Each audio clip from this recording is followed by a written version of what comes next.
ទេសមួយអាចយកប្រាសាទខ្មែរដែលស្ថិតនៅលើទឹកដីកម្ពុជាទៅចុះបញ្ជីជាបុរាណដ្ឋានរបស់ខ្លួនហើយអះអាងថានេះគឺជាការអភិរក្សវប្បធម៌បានដែរឬទេ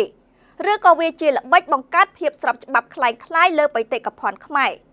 ក្រសួងវប្បធម៌និងវិចិត្រសិល្បៈកម្ពុជាបានតវ៉ាយ៉ាងតឹងរ៉ឹងចំពោះការសម្រេចរបស់ថៃក្នុងការចុះបញ្ជីប្រាសាទតាមាន់ប្រាសាទតាក្របីនិងប្រាសាទខ្នារចូលក្នុងបញ្ជីបុរាណដ្ឋានរបស់ថៃ